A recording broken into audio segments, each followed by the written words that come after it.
Cet épisode a une distance de 8 km à un pace de 7 minutes.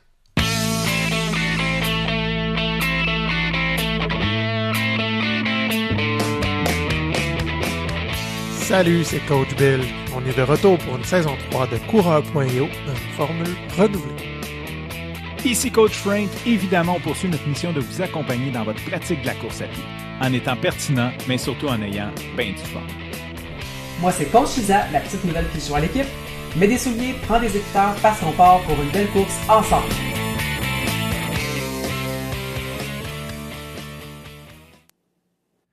Aujourd'hui, je fais une Dominique Michel de moi-même pour ceux qui connaissent la référence. Je reviens faire un tour sur le podcast pour présenter Coach Isa, celle qui va me remplacer. Je vais pas dire remplacer parce qu'on a dit qu'on allait alterner, mais le temps de ma pause qui va être là.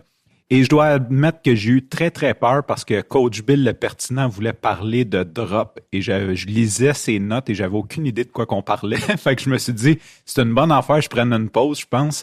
Et moi et Isa, on a décidé plutôt de faire un épisode Meet and Greet Isa. Donc, on va plutôt parler avec Coach Isa pour savoir d'où elle vient, connaître ses courses. Fait que ça va être une conversation entre deux amis qui se connaissent et un qui est curieux de nature, qui veut apprendre à connaître votre prochaine co-animatrice. Mais avant d'aller dans cette merveilleuse discussion, Bill, as-tu couru cette semaine? Salut Coach Frank, tellement content de te revoir pour saison 3, puis savoir que tu vas venir faire un tour dans le studio de temps en temps. Oui, j'ai couru, puis mon chum, tu te sauveras pas de m'entendre parler de drop, parce que je veux te parler de ça pour ma course de cette semaine. Tu m'as dit, ça change rien, il y a un Olympien qui m'a dit que ça faisait rien de changer à drop, c'est pas important. Ben moi, je peux te dire que cette semaine, j'ai sorti mes Skechers Go Run 8, que j'adore et qui sont discontinués par Sketch. Fait que je pleure un petit peu. Il m'en reste une paire qui reste quelques dizaines de kilomètres d'autonomie dessus, si on veut. Je les ai sortis cette semaine, ça faisait 5-6 mois que j'avais pas couru sur ces souliers-là. Je suis sur des souliers d'hiver avec une drop un peu plus agressive, justement à peu près à 10 mm. Ceux-là sont à 4 mm. J'ai pas réfléchi, j'ai fait l'épais. Je suis parti avec mes souliers sans intégration, comme je dis de faire à tout le monde. Puis je t'avoue que j'ai eu vraiment mal au mollet.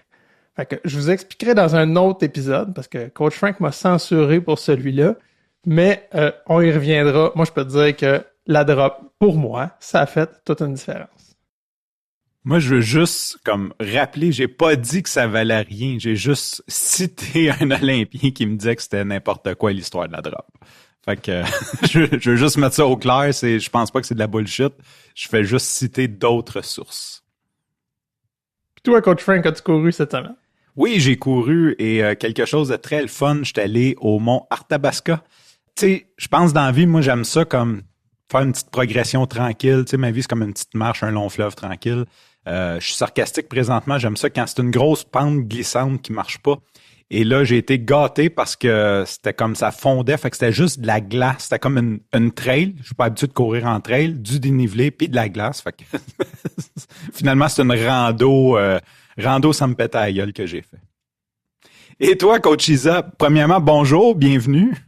Salut! As-tu couru cette semaine? Ben non, moi j'ai pas couru. Je suis présentement en convalescence suite à une chirurgie. Fait que j'en ai encore pour 5 semaines avant de courir. Fait que tu sais quoi mon plus grand défi de la semaine? Ça a été de développer mon endurance à rester debout. Fait que je repars vraiment en bas de la côte. Mais je vais la remonter, je suis pas inquiète. Je suis pas inquiet pour toi non plus. Hey, bienvenue Isa, je suis content de t'entendre sur le podcast. Coach Frank l'a dit, on se connaît déjà quand même un peu. Puis on va profiter de l'épisode là, pour faire le tour un petit peu de ton histoire. Oui, puis merci de votre accueil. Oui, c'est le fun parce que là, vous avez parlé quelques minutes avant que je parle. Puis c'était comme si je vous écoutais en train de courir, en train de faire votre podcast. Sauf que là, maintenant, j'en fais partie. C'est vraiment excitant. Tu participes. Moi, je voudrais mettre juste une petite ligne en contexte parce que pour ceux qui ne le savent pas que ça sera la première fois, Bill, c'est le pertinent. Moi, je suis là pour avoir du fun et on a décrété tous ensemble que Isa serait là pour la bienveillance et la douceur du podcast. Et voilà. Ce qui fait qu'il va y avoir des épisodes comme avant à l'occasion qui seront pertinents et le fun.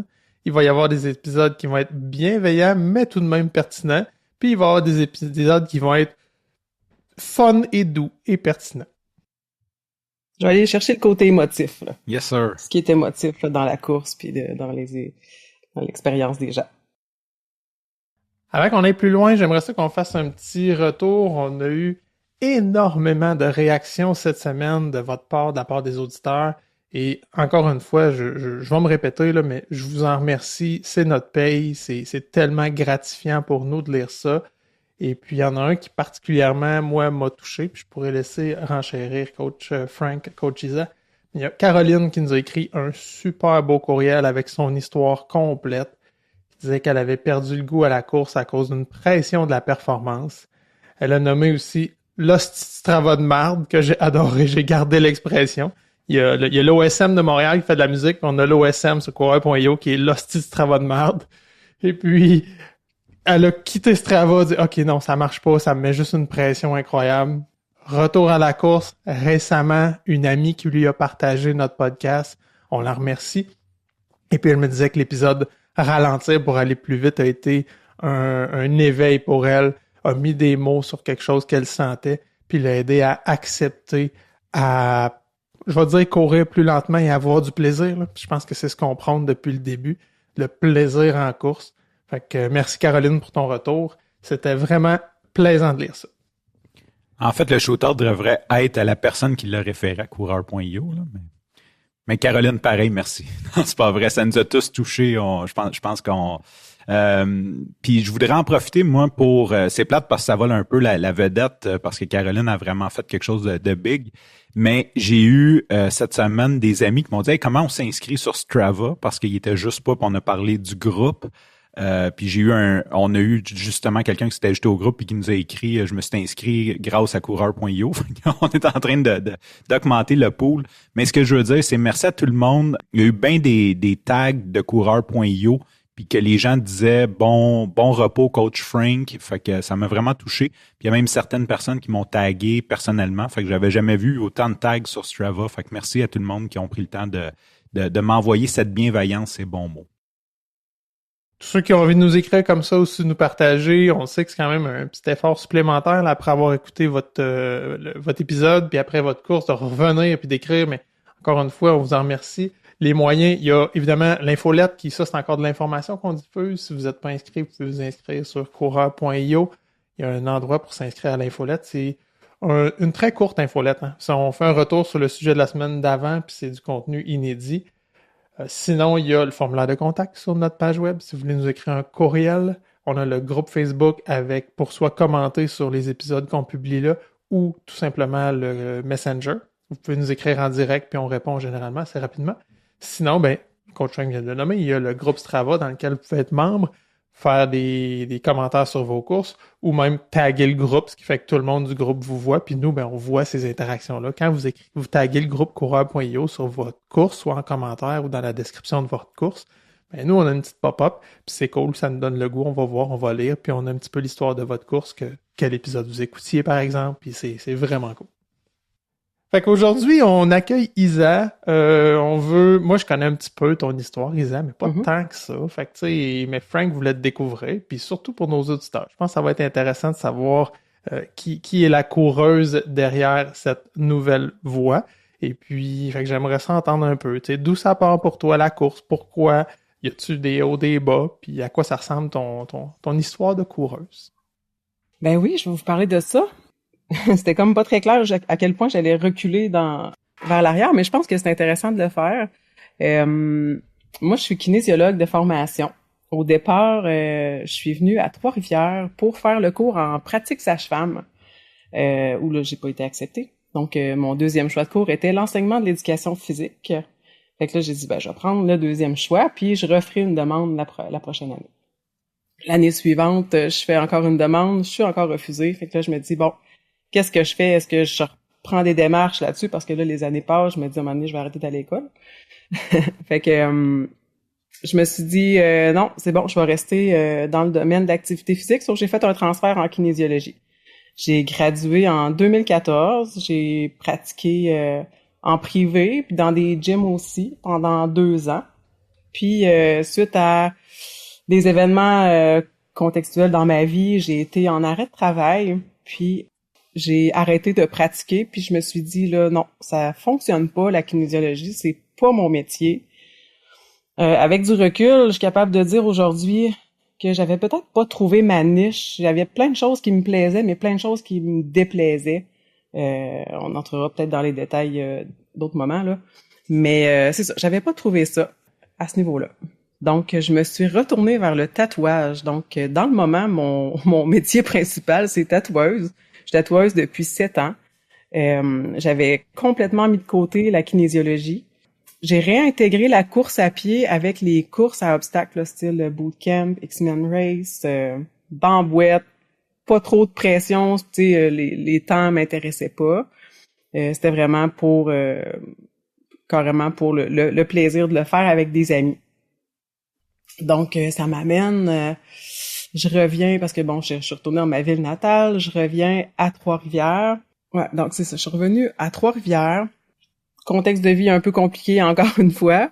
J'ai réintégré la course à pied, ça m'a permis de retrouver, tu sais, ce qu'on retrouve là, quand on vient se recentrer après une course, les charges mentales, les charges émotives, ça m'a permis d'évacuer tout ça, fait que c'était un must pour ma santé mentale. C'est comme ça que j'ai réintégré de façon plus stable la course, sans avoir d'objectif en particulier, ni avoir de plan en particulier. Je faisais juste y aller au feeling.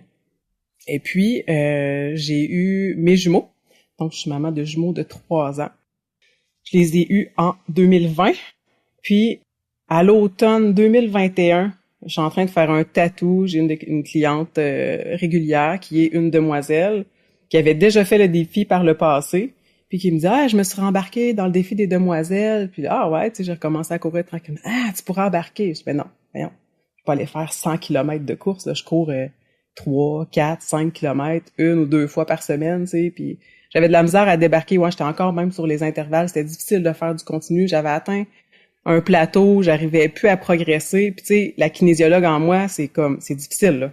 J'ai un plateau, je suis kinésiologue, puis j'arrive même pas à dépasser ça. Puis il m'est passé par l'idée d'avoir un coach, mais je l'ai pas fait. Donc, je parle avec, tu sais, je dis salut à Nancy en passant. C'est Nancy qui m'a parlé de ça. Je dis, je vais aller à la réunion, puis je vais aller voir qu'est-ce que ça implique. Outre la course à pied, tu sais, c'est un défi où on ramasse de l'argent pour aider les centres d'hébergement pour les femmes et enfants victimes de violences conjugales. C'est quelque chose que j'ai vécu. Donc, c'est venu me chercher à ce niveau-là. Je dis, bon, au pire, je réussirai pas le défi de 100 km, mais je vais toujours bien ramasser de l'argent puis venir en aide à d'autres femmes qui sont dans le besoin. Donc, j'ai embarqué dans le défi, je me suis laissé transporter avec un super plan de course, un super plan de muscu, avec une belle progression. Puis, comme kinésiologue, j'avais fait du coaching de course à pied, mais plus au niveau de l'initiation. J'étais pas en performance, c'est vraiment, je pars de mon divan à je veux courir 5 km, par exemple. Fait que là, d'explorer comment qu'on fait ça, amener quelqu'un à courir 100 km, 10 fois 10 km en 5 jours. Fait que sur une période de 24 heures, tu fais 20 km. Fait que là, je trouvais, la kinésiologue en moi, c'était comme, wow, c'est vraiment intéressant. J'analysais les plans de course, les plans des autres, puis au niveau des blessures, comment on faisait pour réintégrer ça au courant de l'année. Et puis j'ai vécu une des plus belles expériences de ma vie. La première année demoiselle, c'est comme enregistrer son premier podcast. tu vis quelque chose de très intense. Tu sais pas trop ce qui se passe, tu le vis, c'est intense, puis à la fin, quand tu regardes ça, tu fais « Wow, qu'est-ce que j'ai accompli? » Parce que c'est une chose d'accomplir 100 km, mais combien de kilomètres j'ai couru pour courir 100 km? Je les ai pas calculés, là, mais il y en a des kilomètres. Puis t'en fais des 10 km pour faire tes 10 derniers kilomètres. Je pense que je l'ai déjà nommé ça dans un autre contexte où les gens qui arrivent à l'aube d'un événement, puis moi je me plais à les féliciter là, dire ouais mais j'ai pas fait mon demi encore ça. Non. Le plus gros du travail, il est fait, ça fait des mois que tu t'entraînes pour ça. C'est ça qu'il faut célébrer, je pense, plus que l'événement en tant que tel, c'est la constance, c'est la persévérance, d'avoir la motivation renouvelée à chaque jour pour s'entraîner en vue de l'objectif. Comme je trouve que tu le nommes, puis c'est important, toute la préparation, c'est énorme, puis c'est le plus gros finalement là, du voyage. Exactement, puis c'est ça qu'on dit aux demoiselles, tu sais, c'est le bonbon rendu au défi, tu sais, inquiète-toi pas, tout ce que t'avais à faire, tu l'as fait. Là, maintenant, tu peux plus rien faire. L'entraînement, fallait que tu le fasses avant. Puis, c'est toutes les concessions, c'est l'organisation, c'est la famille. Il faut que tu laisses mettre de côté certaines choses. Tu mets de côté ton sommeil parce que tu te lèves plus de bonne heure pour aller courir. C'est fou, là, tout ce que ça implique. Donc, j'ai vécu ma première année de course, de demoiselle. Et puis, j'avais pas terminé le défi, que je savais que je me réinscrivais pour une deuxième année. Puis, c'est là, c'est là que j'ai connu Bill, mais Bill, on se connaît, ça fait vraiment longtemps parce que, dans le fond, j'ai coaché sa blonde. Sandra est venue me voir pour que je l'entraîne au privé, fait que je fasse un plan d'entraînement. Puis, à un moment donné, on a comme un peu changé le plan. Je dis, garde, essaye la course à pied. Sors dehors, cours entre deux poteaux. Il me semble que c'est ça que j'ai dit, là, entre deux poteaux de téléphone. Puis après ça, tu marches, puis tu fais juste des petites distances, puis aie du plaisir, puis focus pas, tu sais. Il y avait comme un besoin, c'était un plateau au niveau de la perte de poids qui était atteint. Puis on n'arrivait pas à la sortir de ça. Fait que je dis là, on arrête de focuser sur ce qu'il y a dans ton assiette, puis va courir. Dépense l'énergie, puis réponds. Ce que ton corps te demande, réponds-y. T'as besoin de manger ça, tu le ressens, mange-le.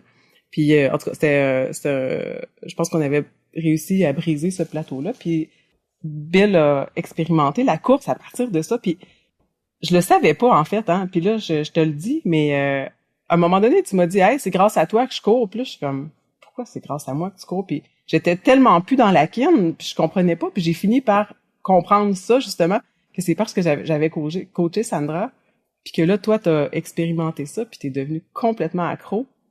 Pis ça me tentait pas tant que ça, là, de courir. Là. C'est vraiment un chum qui dit, ben oui, en toute bienveillance, justement, je vais t'accompagner parce que je croyais en elle, puis je voulais qu'elle réussisse, puis je voulais lui donner des chances. Fait que, ben oui, je vais y aller courir avec toi, hein, puis ça me tentait pas pantoute. Là. Moi, au secondaire, là, j'étais le petit gros de service, je choisis le dernier, puis de la course, c'était comme nul. J'avais vraiment pas envie de courir, ça me plaisait pas. Okay, c'était pas ça me tentait pas plus finalement là, à cette époque-là. Mais je dis bon, je garde pour encourager ma blonde, elle fait des super beaux efforts. Je peux aller courir avec elle puis l'essayer. Puis, boy, je me suis fait prendre au jeu là. Là, moi, je suis tombé accro. Je n'ai jamais arrêté depuis. Ça va bientôt faire 10 ans que je cours de façon ininterrompue, ou presque, là, à part un petit épisode de blessure. Mais sinon, moi, j'ai pas de saison de course. Là. Je cours à l'année dehors. Puis j'ai du plaisir à le faire. Puis oui, je le répète, c'est grâce à toi. Puis c'est toi qui as amené ça dans ma vie d'une façon détournée. Puis qui m'a amené là. C'est fou. Puis tu sais, là tu dis c'est grâce à toi. Puis il y a quelques personnes qui m'ont dit ça. C'est grâce à toi je fais ça. C'est comme non. Moi j'ai rien à voir là-dedans. Peut-être que j'ai semé une graine.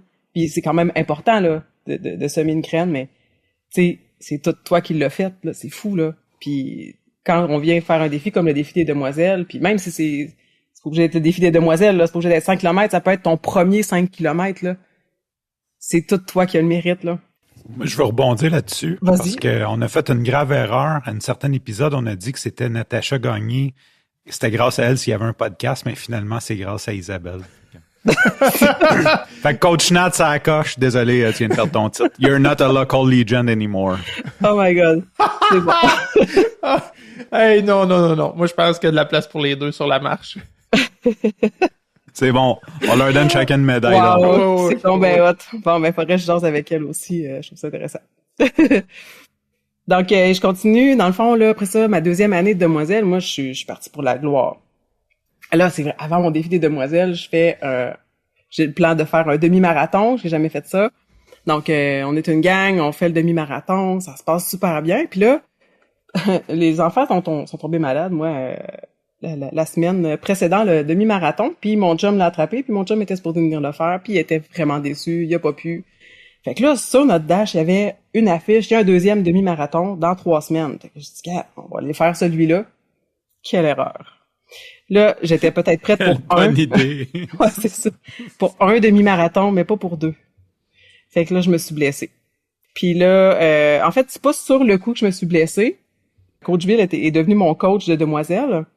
Ça a été le troisième entraînement qu'il y avait dans mon plan. J'ai cassé, mes jambes voulaient plus, mon cardio voulait plus. puis j'ai été blessée jusqu'au mois de mai. Fait qu'on parle du mois de novembre au mois de mai. Puis j'ai réessayé là pendant tout au long de l'année des intervalles du moment que je tombais à plus que du 2 minutes, 1 minute, je me reblessais, je recassais, je retournais sur mon divan.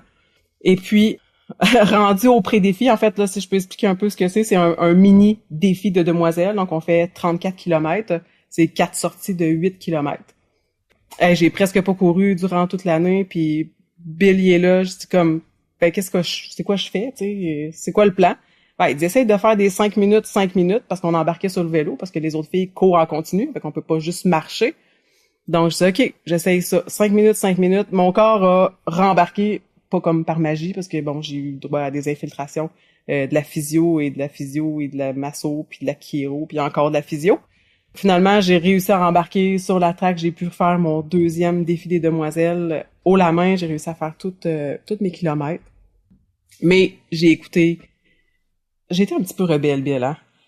Pas tant que ça, je trouve. Non, Moi, je t'avoue que je veux faire juste un petit retour avant de répondre à ça. C'est que tu l'as nommé, c'est toi qui m'as inspiré, disons, ou qui a amené ça, la course dans ma vie. Fait que quand on est arrivé à l'automne 2021 où j'ai vu que tu étais la demoiselle, que entre-temps, Natacha m'avait formé comme coach, je la remercie chaudement, Coach Frank. Et puis là, j'avais la légitimité de coacher, puis j'étais dans ce programme-là, puis j'ai vu que tu étais une des participantes. Je fais comme « Wow! J'en vais boucler la boucle. » Tellement! J'ai été initié par Isa, puis aujourd'hui, c'est moi qui la coach. Moi, ça m'a fait un vlog, t'as pas idée. J'ai fait comme ça, c'est cool. Puis je vais te parler de ma perception de coach de cette année-là. C'était pas facile, là. C'était vraiment pas facile. Puis je te dirais que, mettons que t'avais été une cliente là, qui me payait à tous les mois, là, elle aurait eu de la misère à justifier de te charger à tous les mois, là. Je t'encourageais, puis tout ça, mais j'avais rien à te donner pour courir. T'étais blessé, on savait pas. Mais là, comme c'est un programme sur toute l'année, ben, on a du temps. C'est pas grave, Isa. Prends ton temps, on va retrouver. À un moment donné, moi aussi, j'ai eu certains doutes, là, je te le cacherai pas, là. Puis d'arriver à la fin, puis que, par le miracle que je ne sais pas quoi, puis t'avais quand même une bonne base, une bonne forme, évidemment, que tu fasses tout le défi, ça a été, wow, là. Fierté pour toi, mais moi aussi, fierté de coach de le voir la réussir, là. Je te comprends parce que, étant coach présentement des demoiselles, sentiment d'être imposteur au début, tu te dis ouf, ok, j'ai un méchant poids sur les épaules, puis là, je te comprends aussi. J'étais blessée, puis tu sais, tu pouvais pas agir à ce niveau-là. Je suis blessée. Mais ton rôle là, c'est où tu l'as joué le plus? Non. C'est au pré-défi. Là, tu m'as dit pour le premier relais, fais 5 minutes. Je dis ok. Puis là, je suis revenue, t'as dit puis comment ça a été? Ben, ça a bien été. Qu'est-ce que je fais pour le deuxième? Refais-le une deuxième fois. On l'essaye, OK? Puis là, high five. OK. Puis tu sais, mais j'étais dévastée. J'étais pas bien, là, au pré-défi. Là. Moi, je voyais juste mon année être scrap, puis je suis là juste pour le support moral des filles. Mais ton rôle de coach a tellement été important, là, à ce moment-là. Puis à la fin, parce que je suis allée te voir, c'est la semaine avant le défi, où ce que j'étais supposée être avec un plan, puis aller petit pas par petit pas faire tous mes kilomètres. Je t'ai dit, Bill, je pourrais pas vivre avec le fait que peut-être que j'aurais pu faire tous mes kilomètres puis pas le faire. J'aime mieux y aller all-in, quitte à me reblesser puis pas terminer. Puis t'as dit, écoute, moi je te recommande peut-être pas ça, mais c'est bon, je crois en toi. Ça là, hey, c'est fou. Puis on réalise pas à quel point on peut avoir de l'impact. Juste une petite tape dans le dos comme coach, je pense que c'est encore plus que le plan d'entraînement qu'on va faire toute l'année. T'as raison. Je suis bouche bée. C'est très beau, en tout cas. C'est un très beau discours. Ça part bien, hein, pour la bienveillance. Mais oui, pour la bienveillance. Les bases sont jetées. La bienveillance et la douceur, là, on est dedans. Fait que c'est ça. Finalement, j'ai réussi à faire mon défi. Puis là, ça me tentait plus de refaire le défi sous la même forme. Je pensais peut-être intégrer le CA, je pensais peut-être comme bénévole. Puis finalement, je reçois un appel, c'est Laurie, propriétaire du centre athlétique, qui me dit « Hey Isa, tu veux-tu être coach? » Là, moi, là, je vous rappelle, là, ça fait 7 ans que je suis rendue tatoueuse. Je suis plus kin, là. Puis même blessée, je me soignais pas moi-même, j'allais voir les spécialistes, je me suis pas faite de plan. Là, je dis, parce que ça fait 7 ans que j'ai pas pratiqué. Ouais, mais tu sais, t'as pas oublié. Puis en plus, tu sais ce que c'est les demoiselles. Tu l'as fait 2 ans. Tu sais c'est quoi la course. Hey, t'as peu, là. Tu mets ça entre mes mains, tu sais. Puis là, elle me dit que Bill, justement, il va être là. Fait que je dis, OK, écoute. On m'a utilisé. C'était pas, c'était pas juste ça, mais tu sais, j'étais là, OK, tu sais, il l'a vécu comme coach. Fait que là, je vais avoir quand même une référence. En tout cas. Fait que j'ai dit, OK, je me lance. Moi, je me suis lancée dans la dernière année, là, all-in, dans toutes sortes d'affaires, comme là, faire le podcast. Tu m'aurais demandé, là 1 an, tu m'aurais dit, tu vas faire un podcast, tu vas être coach, tu vas revenir dans ton rôle de kinésiologue. C'est comme, oublie ça. C'est sûr que non. Je suis plus là. Je suis pas à ma place. Je suis pas dans ma niche. Mais là, tu sais, de coacher les entraînements les lundis, faire des cours de groupe, d'avoir du monde qui veulent quelqu'un qui est enjoué, puis juste avoir du fun, puis bouger, supporter au niveau moral, tu sais, comme le sujet bienveillance, là, moi, c'est ce qui me transporte dans la vie. Fait que pouvoir faire ça avec des filles, la course à pied, apprendre, partager, c'est fou, là. Fait que j'ai comme retrouvé mon amour pour la kin, ce que j'ai aimé apprendre, parce que j'ai adoré faire mon bac, j'ai vraiment trippé, sauf que rendu sur le plancher, c'est comme, arc, pourquoi? Il y a plein de choses qui me correspondaient pas, à mes valeurs. Puis là, avec les demoiselles, avec la course à pied, j'apprends à mettre mon pied à terre puis dire, ben moi, ça me correspond pas, je le fais pas. Je vois ça comme ça, on va y aller dans ce sens-là. Puis Bill, on partage quand même pas mal la même vision. Jusqu'à maintenant, on n'a pas été pas d'accord sur rien. Ben par exemple, là, votre podcast Courir lentement, moi, c'est là que j'ai accroché, j'ai fait, oh wow, tellement, c'est exactement ça. Puis je me suis permis, en écoutant ça, de penser, je me suis autorisée à penser comme ça, de dire, OK, ben ralentis. C'est ça que j'avais tendance à dire aux gens qui couraient, mais les gens, ils veulent pas ralentir, là, tu sais, je vous apprends rien. Donc, c'est ça, j'ai fini par retrouver ma niche, puis maintenant, je coach les demoiselles, puis là, je cours plus, mais au moins, l'expérience de la dépasser me fait avoir confiance. Je me dis, tu sais, j'ai été capable de récupérer après quasiment 6 mois d'arrêt. C'est pas un 6 semaines qui va m'arrêter, puis je vais y aller de façon très prudente. Donc, voici pour mon histoire. Je trouve ça très cool que tu dises ça après un an de convalescence, j'ai réussi à reprendre. Je pense que c'est quelque chose que la course m'a amené, justement, tu sais, moi, mon parcours est comme celui de Bill, que je suis parti j'étais vraiment underdog, j'étais overweight, j'étais trop gros, puis j'ai réussi à monter. Fait que maintenant, quand j'ai des défis, je me dis, OK, ben c'est juste de faire les étapes une à la fois, puis d'y aller, fait que je réapplique ça. Fait que je pense que c'est cool aussi que, vu que tu t'es blessé, puis t'as déjà eu, fait que t'es comme, OK, 6 semaines, OK, right, je vais recommencer, puis tu sais que tu vas le faire, ça te donne cette confiance-là, c'est pas ma vie finie, fait que je trouve ça cool, tu le nommes. Et moi, je vais aller dans le fun de la chose et apprendre à te connaître un peu plus. De parler en début de la kinésiologie, tu n'avais pas trouvé ta niche, puis après, tu as répété le mot à quelques reprises. Et je pense que ça fait partie de la vie. On est d'une société qu'on a tellement de choix. Je veux dire, tu sais, je pense que nos grands-parents, eux, ton père était fermier, ben t'étais fermier, t'avais pas à penser à ce que tu voulais faire dans la vie puis ta niche. Qu'est-ce que j'aimerais, dans le fond, là, où ce que j'aimerais aller dans le best, mais je vais y aller par une autre question, ça serait de comprendre comment tu as décidé de dire, OK, ce n'est pas ma niche, je passe à autre chose, puis c'est quoi t'en retirer, puis que tu donnerais comme conseil à un jeune qui étudie en n'importe quoi, que ce soit la kinésio ou en programmation, qui n'aime pas ça, qui n'a pas trouvé sa niche, pour justement continuer d'avancer là-dedans? Hey, c'est une bonne question. Moi, je suis quelqu'un de créative. J'ai besoin de créer. J'ai besoin d'utiliser mon imagination. Moi, mon père me disait souvent quand j'étais petite, toi, ma petite artiste. Puis c'était pas nécessairement un compliment. Tu sais, je faisais les choses jamais sur de la bonne façon, comme si je passais tout le temps par un autre chemin. Puis je fonctionne comme ça. Fait que quand je suis sortie du bac, puis quand j'ai eu des employeurs, je me suis dit aussi, je suis pas faite pour travailler comme employée. Faut que je travaille à mon compte parce que mon boss me dit, fais ça, je le fais, mais pas à sa façon. C'est pas pour tenir tête, puis parce que je vais être rebelle, mais c'est juste ma façon de faire. Fait que ça l'a joué beaucoup sur ma confiance en soi. Puis fait que là, j'ai travaillé à mon compte, mais travailler toute seule, gérer une entreprise tout seul. On s'en reparlera, Frank. Je pense que tu sais de quoi. Là, c'était lourd. C'était très lourd j'étais pas si vieille, là, tu sais, j'avais en bas de 30 ans, j'avais pas les connaissances, les compétences pour gérer tout ce qui est comptabilité, puis marketing. Il y a l'envie aussi, hein, parce que tu sais, je pense qu'aujourd'hui, c'est très valorisé d'être entrepreneur, mais il y a à tous ceux qui veulent le devenir ou qui le sont, il y a toute une shitload de boîtes alentour de ça que c'est pas ton métier, tu sais, justement, gérer la comptabilité, le marketing, parce que tu fais tout, là. C'est rare que tu as une équipe dans les 5 premières années, là. Fait que c'est sûr que tu te ramasses à faire plein de choses que tu n'as pas les compétences à faire, puis que tu dois juste le faire, puis que tu n'as pas nécessairement envie de le faire. Fait que je te feel bien là-dessus. Tu sais, j'ai déménagé, je suis retournée dans mon coin de pays, puis je me suis dit, bon, je vais arrêter de travailler à mon compte, je vais recommencer à travailler pour quelqu'un. Puis moi, ce que j'aimais le plus, c'était les cours de groupe. Fait que j'ai dit, je vais donner des cours de groupe pour quelqu'un. Fait que je m'occuperai pas de trouver les clients, faire la pub, faire la comptabilité.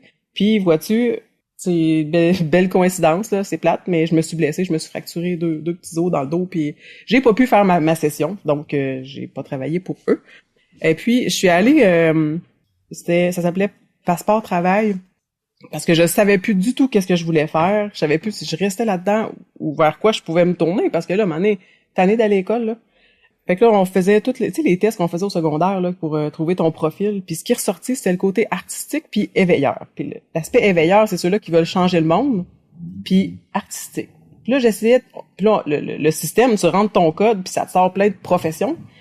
Il y a pas de profession qui sort pour éveilleur puis artistique. Fait que là, je me ramassais encore au même point. Fait que là, je me suis dit, bon, est-ce que je me tourne vers changer le monde ou plus côté créativité? Fait que là, c'est là que est arrivé le tatouage, une amie parce que c'est comme difficile de rentrer dans le monde du tatouage, il y a pas de formation, il y a pas d'école, bon, faut que tu fasses ta place.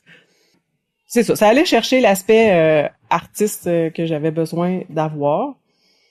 Mais ce qui m'a ramené à la kin, c'est vraiment un paquet de coïncidences là, c'est les demoiselles, c'est Laurie qui m'a appelé.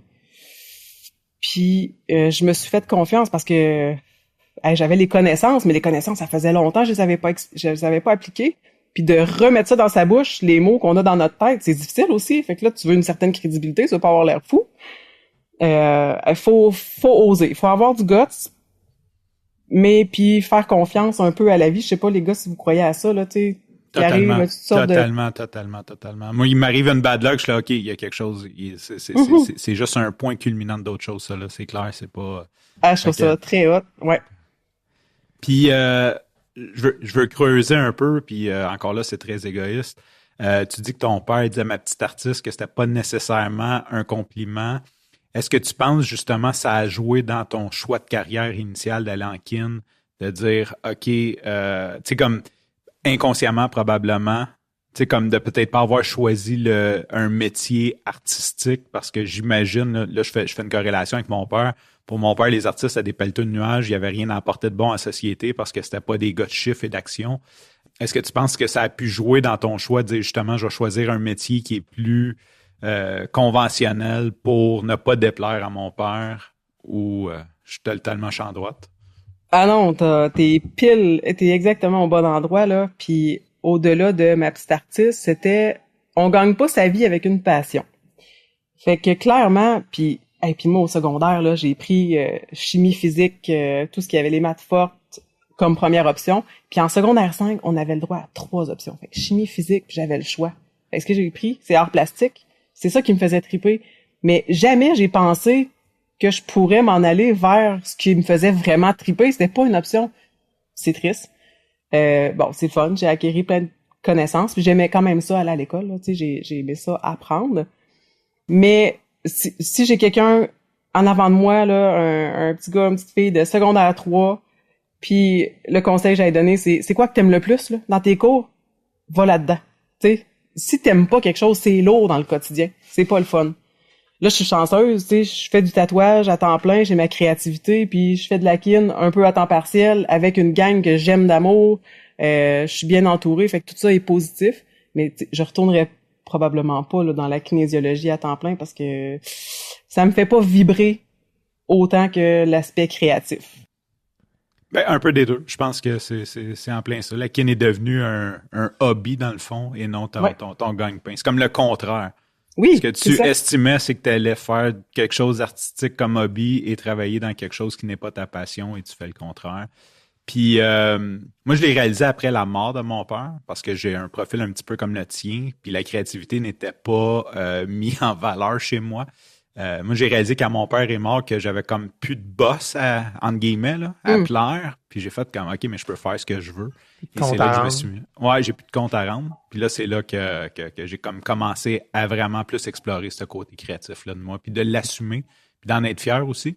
Parce que la créativité, c'est beaucoup de problem solving. Fait que veut pas, c'est les gens créatifs, c'est pas juste de faire des peintures, c'est d'arriver avec des solutions qui sont en dehors des chemins utilisés d'habitude aussi. Puis toi, ta créativité, tu l'as... Parce qu'on se connaît pas, hein, en fait, Frank, fait que tu l'exploites comment? Ben, présentement, c'est le podcast. Je suis dessus. Okay. Ça a été vraiment comme un côté. Tu sais, pour un gars, un programmeur pragmatique, un petit appartement, à un moment donné, j'avais une agence web et j'ai décidé de me lancer à temps plein dans le podcast. Ce qui a pas super bien marché, ce qui est pas mal à la source de ma pause présentement, mais de juste m'être fait confiance, de croire à ça.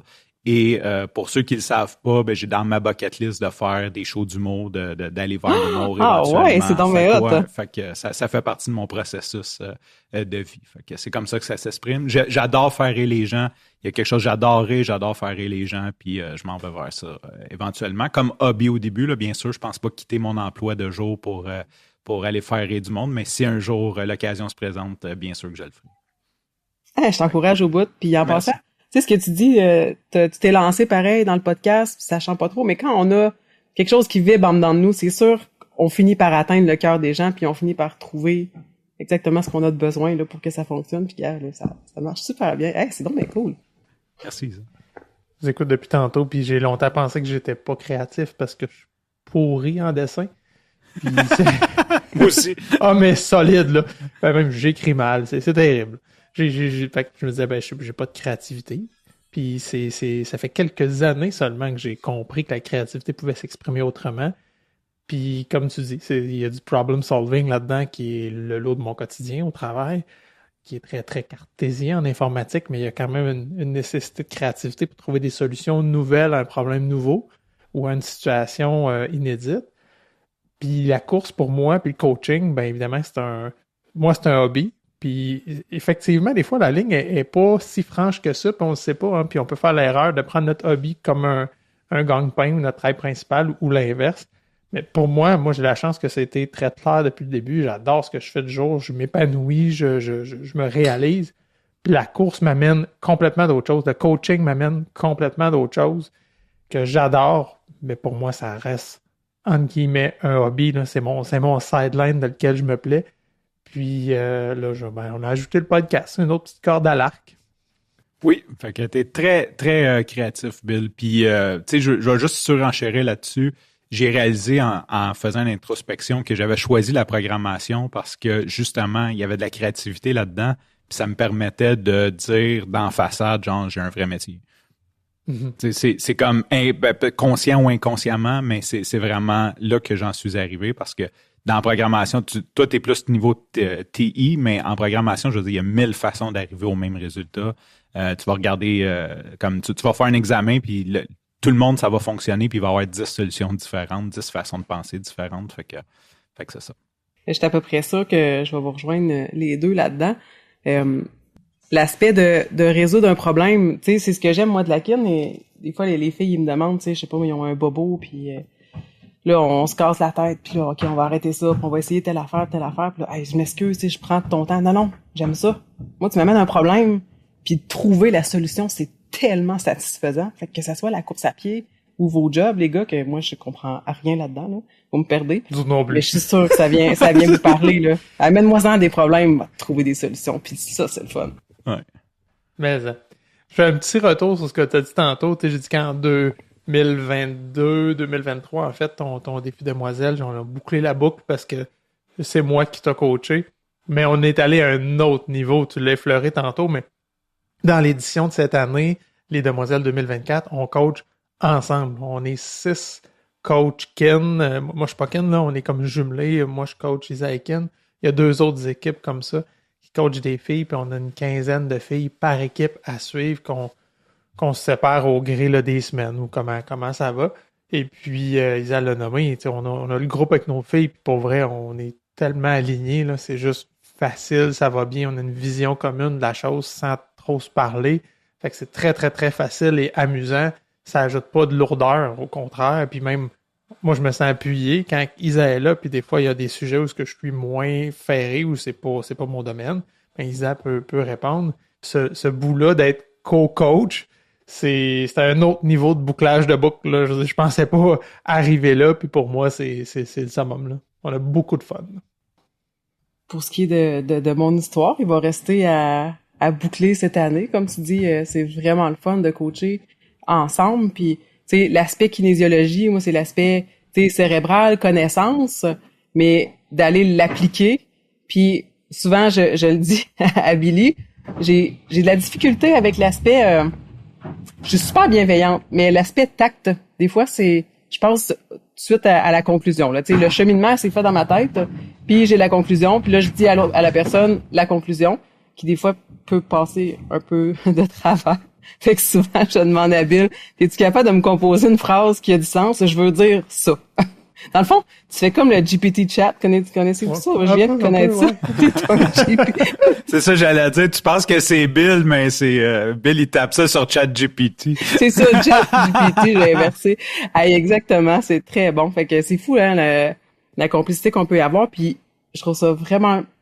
Ben, je l'ai jamais fait tout seul. Non, c'est pas vrai, je l'ai fait tout seul, mais il y a 10 ans. Mais c'est beaucoup moins lourd de partager une tâche, de pouvoir se consulter, puis d'arriver à des conclusions positives pour les filles. Clairement. Là-dessus, Bill, je pense que tu voulais quand même qu'on parle un peu de course, question de rester pertinent. Puis comme c'est le printemps, moi, je prends une pause. Il y a beaucoup de gens qui vont rentrer dans leur saison. On voulait juste partager un petit peu, on veut faire un brag de nos objectifs de course pour la saison 2024, dans le fond. Fait que je commencerai avec toi, Bill, t'es le plus organisé de la gang. C'est quoi tes objectifs de course pour 2024? Ben, premièrement, juste faire le retour sur l'hiver qu'on a eu qui était hallucinant pour la course, là. J'entends pour la course peut-être sur route, parce qu'en sentier, les sentiers ont été menés à mal avec gel, dégel, c'était peut-être pas mal moins plaisant, mais tous ceux qui sont des coureurs sur route comme moi, c'était la joie cet hiver, là. Il n'y a pas eu de temps de température très rude, pas de verglas persistant. Moi, j'ai couru souvent avec mes souliers d'été. Fait que ça fait drôle, là. Tu sais, d'habitude, j'ai le marasme de l'hiver qui fait qu'à cette période-ci, je me dis, mais pourquoi je cours dehors? Pourquoi je m'inflige ça? Je suis tanné. Puis là, il faut que je me rappelle que le printemps s'en vient puis que ça va être du bonheur. Puis quand, justement, le printemps arrive, la chaleur arrive, l'asphalte sort, là, je trippe puis ça vient éponger tout mon hiver, finalement. Puis là, je comprends pourquoi je l'ai fait. Mais j'ai pas atteint ça cette année. J'ai comme pas eu ce feeling-là cette année de je taboute de l'hiver. Ça a été facile, ça a bien été, ça a été plaisant. Puis je suis convaincu que la température y est pour beaucoup. Je suis pas prêt à dire que c'est moi qui est plus résilient, là. Je suis certain que j'étais aussi chialeux que l'année passée. Mais la température a tellement été clémente que ça a été cool. Moi, je veux rebondir. Là-dessus. J'ai fait une course vendredi, le 1er mars. Et il faisait comme moins 12 ressenti, moins 18 à Montréal. Et là, je suis parti tôt. Puis j'étais comme, je regardais ça puis je savais pas comment m'habiller. J'ai dit, OK, c'est la première course qui fait froid cette année. Genre, on est le 1er mars. D'habitude, c'est comme le 8 décembre, là. Là, j'étais comme, je cherchais, mais parce que j'ai comme un deuxième paire de pantalons quand je cours l'hiver. Fait que je cherchais ça le matin dans la noirceur pour essayer de partir. Fait que oui, on a eu un hiver très clément. Mais quand même, là, c'est comme tu dis, là, la saison de course officielle, entre guillemets, commence bientôt avec les grands événements au Québec. Puis, moi, j'ai placé mes grands blocs, puis après ça va être un peu ad hoc, là, dépendamment comment ça va, mais j'ai pas l'intention de faire énormément d'événements cette année. Mais quand même, j'ai mis classique. C'est sûr que je suis inscrit pour Ottawa. Ottawa, en plus, c'est le 50e anniversaire d'Ottawa. Je m'attends. Moi, j'ai des attentes, la barre est excessivement haute. Je vais tranquillement la baisser dans ma tête pour pas être déçu. Mais je pense que ça va être écœurant cette année avec le 50e. Ils ont mis la table dès l'année passée avec les inscriptions hâtives. Je pense 2 jours après le marathon, je recevais une invitation à m'inscrire à rabais parce que c'est le 50e puis ils voulaient faire un gros happening. Fait que oui, ça fait 2 jours après, déjà, je t'ai inscrit. Je suis pas prêt, je vais l'être. Fait que ça aussi, c'est un wake-up call pour tout le monde. Hein. La saison de course commence. Si vous avez des objectifs, prenez-vous un plan, prenez-vous un coach. Au moins, commencez à focusser là-dessus pour organiser votre pratique autour de ça. Fait que bref, Ottawa, défi des demoiselles en juillet, qu'en étant coach, évidemment, je vais courir une proportion du parcours avec les filles. Ça, j'ai très hâte. C'est un beau 5 jours feel good. Au courant de l'été, il y a les courses de la série du diable que j'aime bien faire, qui sont une série de 4 courses. Il y en a 2 en juin, une en juillet, une en août. C'est les mardis soirs. Shawinigan, qui est pas une si grosse ville, là, en Mauricie, puis qui attire des 900 à 1000 coureurs un mardi soir. Fait que ça, c'est vraiment cool. La vibe est malade. Sinon, défi de la tortue avec toi, Coach Frank, au mois d'août, qui va être notre 3e édition. J'ai très hâte. Hell yeah! Ouais! Puis, cette semaine, je me suis inscrit au demi-marathon de Bécancour, qui est à l'automne, qui est ma petite course locale plaisante que je vais, où il y a beaucoup de gens qui courent, que j'aime aller encourager aussi. Toi, Coach Isa, as-tu une saison de course de planifier? Ben oui. Moi, j'ai ma gang, mon équipe. Ma première année de demoiselle, on est 5 et puis on est comme ça, on va dire comme ça, les 5 doigts de la main. Ah ben oui, c'est pas vidéo, hein, c'est un enregistrement. Nous autres, on se voit, mais bon. Puis on s'est inscrit au défi d'Ottawa. Puis là, je savais pas que c'était un 50e anniversaire puis que ça va être épique. Moi, je l'ai jamais fait d'emblée parce que je trouvais que c'était vraiment cher. Mais là, la gang est là, je veux y aller, mais ça là, c'est vraiment trippant comme événement. Ça va être mon premier gros événement, là, big événement. J'en ai fait en masse, mais ça va être ma première expérience avec les girls de 2022. Ensuite de ça, X-Men Race, je vais faire, là, je peux pas en faire 3, je suis supposée faire la Triple Crown. Je vais en faire juste 2 parce que ça tombe en même temps que le pré-défi des demoiselles. Puis ça, c'est cette Triple Crown là que j'ai acheté. Je l'ai acheté en 2019. Puis ça a été reporté 2020, 2021. Hey, on est rendu en 2024. Puis finalement, ça va avoir lieu. J'y croyais plus. J'étais même pas enceinte de mes jumeaux. Fait que là, moi, j'ai pogné la chienne là, quand je tombais enceinte. Puis en plus des jumeaux, moi, c'était tombé à l'eau. Fait que au final, ça a été une bonne chose que ça soit reporté à cause du COVID. Ensuite de ça, défi des demoiselles. Moi aussi, comme coach, je vais avoir à courir certaines proportions du défi. On sait pas encore, hein, ça va être quoi le volume au final, mais on s'entraîne pour ça. Puis un autre pas pire événement, je pense c'est un peu plus petit qu'Ottawa, mais le Petit Train du Nord, je vais faire 3e expérience de demi-marathon, mais cette fois-ci, j'en ferai pas un autre 3 semaines plus tard pour pas me blesser. Fait qu'encore une fois, c'est avec notre petite gang de 2022, là, on va courir dans la trail d'automne. Nice. Ça ressemble à ça. C'est très beau le Petit Train du Nord, tu vas apprécier. Ouais, ok. Ouais. Cool. Si tu casses pas comme moi, mais... Ah non, faut pas. Pèse du bonheur. Pèse du bonheur, exact. Coach Frank, ça a l'air de quoi, toi, ton 2024? Ben, je pense que faut que j'aille avec la famille. Je vais à Ottawa pour le 50e. Puis c'était un peu le précurseur parce que j'avais pas fait mon premier marathon que j'ai vu que Bill s'était inscrit au complet en pré-inscription et j'avais eu aussi le courriel, fait que je me suis inscrit, j'ai juste fait comme OK, je m'inscris. Je trouve ça quand même tôt parce que là, je réalise qu'il me reste 2 mois et 3 semaines pour m'entraîner pour un marathon. Je fais des longues depuis le début, mais tu sais, sont pas encore. En tout cas, fait que il me reste encore un petit peu de travail à faire là-dessus. Je pense que tu avais quelque chose que tu voulais dire, Bill. Ben, je viens de réaliser qu'on va être les 3 à Ottawa. Faudrait faire quelque chose. Tu sais, on enregistre une capsule là-bas, dans la foule, dans la vibe. On pense à ça, mais il faut faire quelque chose. Ça, c'est une bonne idée. Puis pour moi, il est spécial parce que c'est le 50e, mais la première fois que j'ai couru, dans le fond, toute mon histoire de course a commencé à Ottawa au 40e. Donc, c'est mon 10e anniversaire d'Ottawa.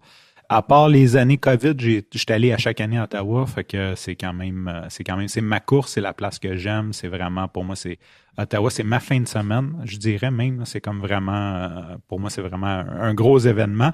Je vais essayer de pas trop leur mettre de pression sur le 50e.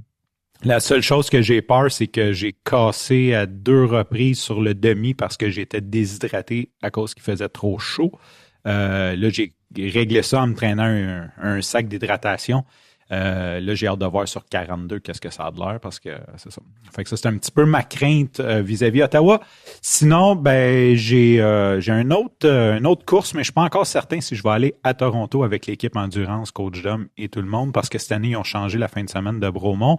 Ou si je m'essaye pour Bromont Ultra, et là, j'ai pas décidé la distance, 25 ou 55. Puis je pense que ça va être plus de 55, question de... Comme j'ai dit, j'aime ça quand c'est doux dans ma vie. Fait que je vais y aller avec douceur et commencer avec un 55. Oh shit! Ça sera mon seul commentaire. Ouais, ben en tout cas, je pense qu'il y a un cut-off time, mais s'il n'y a pas de cut-off, je le marcherai, c'est tout. Mais là, t'as oublié une course, là. Le défi des demoiselles. Tu viens comme bénévole, c'est parce que oui. Tu vas en courir aussi une bonne partie. Oh, oui, c'est clair. Puis là, je pensais à ça quand vous parliez parce que je suis là, c'est cool. Il y a une de nos invitées, je pense que c'était Rachel, qui avait fait comme 5 fois. Et c'est qui avait fait comme 5? Elle avait fait les 5 équipes, en fait. Elle avait fait comme 50 km, un enfant le même, ou 40 km. Ah, c'est Jade. C'est Jade. Oui, Jade, la chiro, qui était venue nous parler, qui avait fait, était venue comme bénévole, puis elle avait fait 5 relais de suite avec 5 équipes différentes. Là. C'était fait une fille d'ultra aussi, là, évidemment, on le rappelle, mais elle avait fait 50 kilos là, dans sa journée pour venir faire comme la bénévole coureuse, puis était enjoué du début à la fin. Ça a été une motivation pour les filles. Là. Fait que je me dis que je devrais peut-être faire ça et le faire de nuit parce que c'est 24 heures sur 24. Tu sais, question de se mettre une petite barre un peu plus haute. J'imagine qu'il y a moins de bénévoles la nuit. Là, fait que, en tout cas, à voir ce que je ferai. On regardera avec l'horaire. Ce qui est bon, c'est que c'est sur la semaine. Là, fait que c'est sûr que je vais pouvoir me libérer à quelque part pour venir avec les obligations familiales. Puis sinon, ben mon objectif de l'année, c'est surtout de garder mes acquis. Je dirais, je suis pas beaucoup dans la performance cette année. J'ai des défis personnels, dont reprendre le contrôle sur mes finances personnelles. Fait que c'est plus ça mon objectif que la course. Fait que la course, c'est sûr, j'arrête pas, je continue, mais c'est vraiment plus... c'est comme de continuer de faire des événements, puis c'est tout. C'est vraiment ça mon défi cette année. Là. Coach Dom, il est comme, tu vas faire un meilleur temps. Je suis comme, ça sera ce que ça sera. Je m'enlève cette pression-là. Ben, tu fais bien. Puis, je suis un peu dans cette vibe-là aussi cette année. Tu me rappelles qu'il reste pas beaucoup de semaines avant Ottawa. J'ai pas de plan spécifique encore, mais je me suis dit que je ferais beaucoup de volume.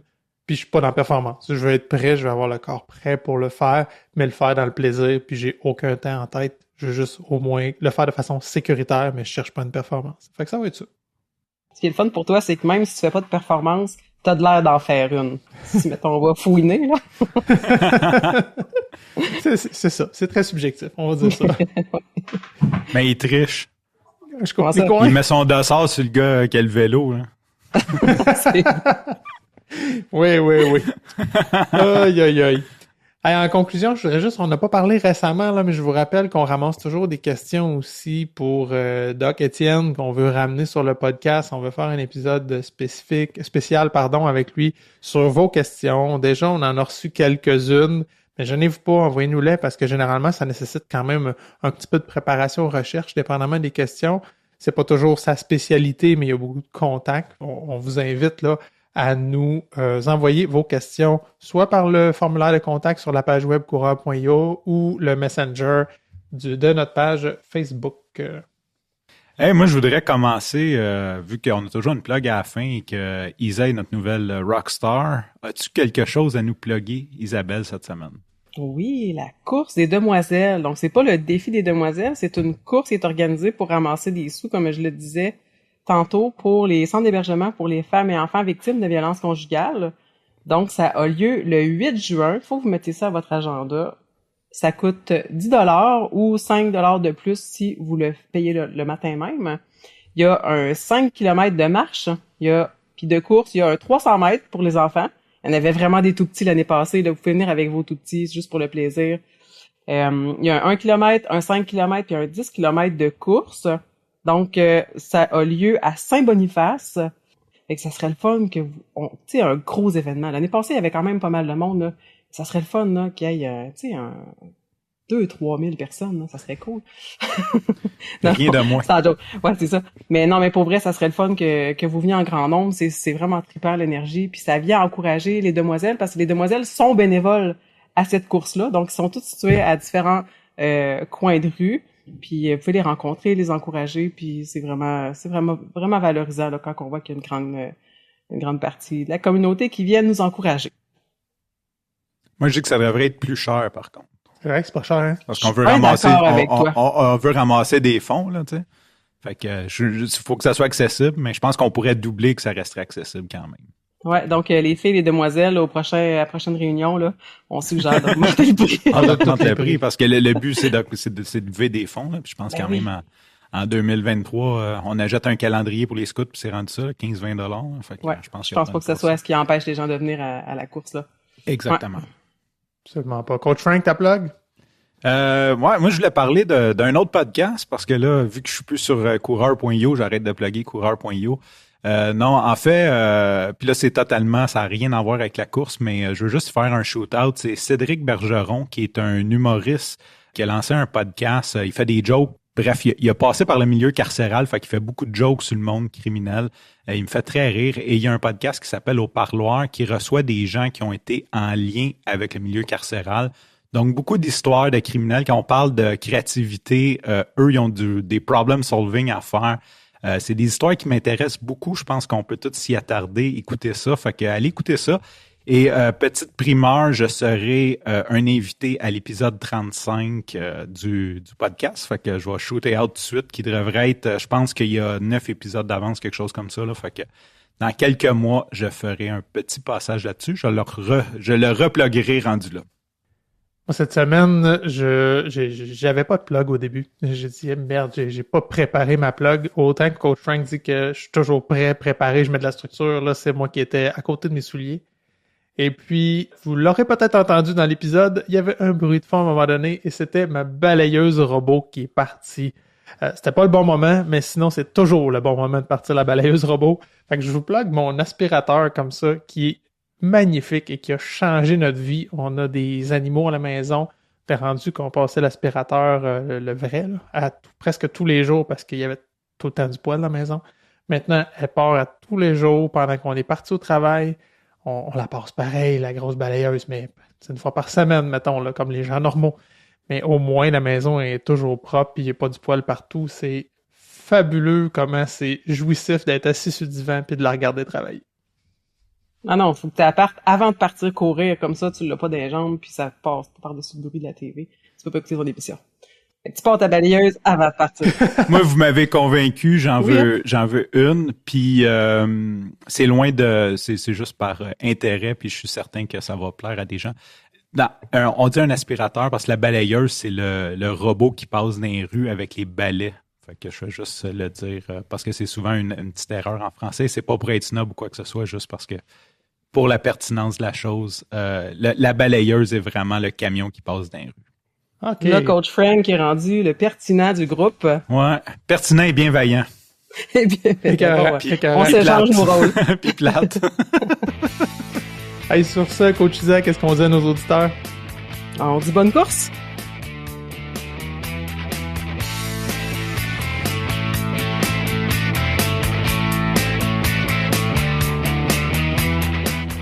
Ici Coach Frank. Avant de vous quitter, si vous avez aimé cet épisode, une bonne façon de nous aider, c'est de partager cet épisode avec un ami. Bien sûr, vous inscrire au podcast, nous laisser un review 5 étoiles et un commentaire sur Apple Podcasts ou Spotify serait énormément apprécié. Hey guys, like and subscribe.